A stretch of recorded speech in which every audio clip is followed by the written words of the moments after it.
I would like to turn now, before I get to health care, Mr. President, to come to the floor to speak about the National Defense Authorization Act. I see it was just delivered here to the House. I was hoping that our House colleagues would have stopped that legislation and actually made a fix to it. That is Section 373 of this year's Defense Authorization Act, which really undermines our critical commercial aviation safety, and it exposes the gaps that we saw when we had the January 29th DCA air collision.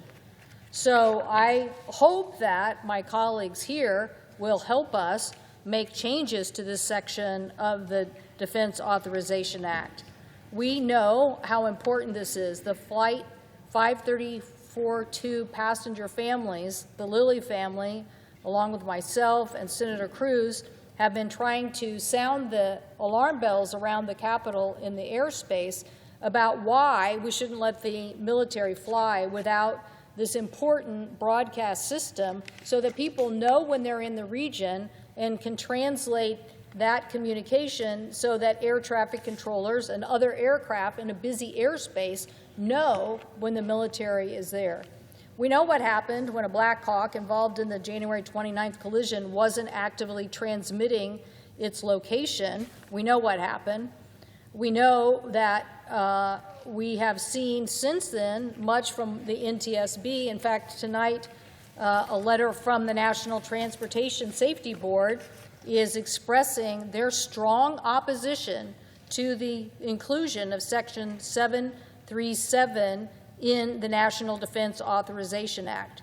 It basically is saying that it significantly reduces the safety of the airspace around Reagan Washington National Airport by allowing the Secretary of the Military Department to operate transmitting its missions to the DC airspace in a manner that is basically how we got into the collision to begin with, basically with it not transmitting. So I don't know why we have to have a letter from the NTSB telling us what we're doing in the National Defense Authorization Act is making the airspace less safe.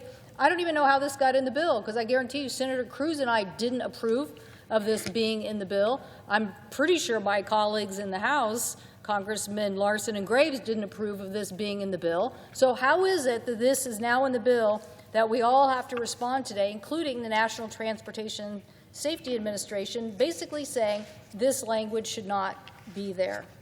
It is so important that the families that have had to come together to support legislation that Senator Cruz and I do support had to put out their own tweet.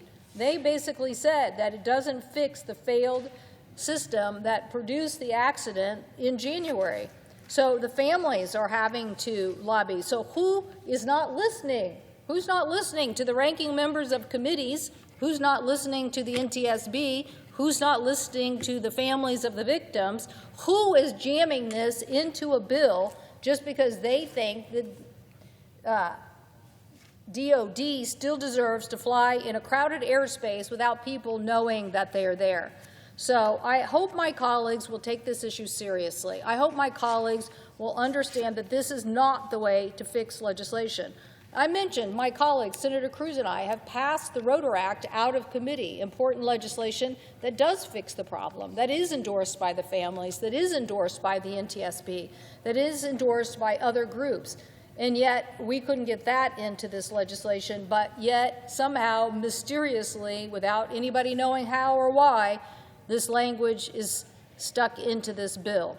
Listen to the Lilly family who lost their son, First Officer Sam Lilly, in the crash. They recognize this provision creates another loophole and stated, quote, "Safety that depends on exemptions cannot be the foundation of securing an airspace system," end quote. So not only does this provision fail to rein in the training flights properly, it will keep making it more difficult for commercial aircraft to see military training flights flying so close to the flights around DCA. Now, I will say it's astounding to me that in this last big bill, other stuff was stuck in here. My colleague from the Commerce Committee might realize that some of our colleagues wanted to be able to sue the federal government because the Department of Justice had looked at their phone records. have we struck that provision?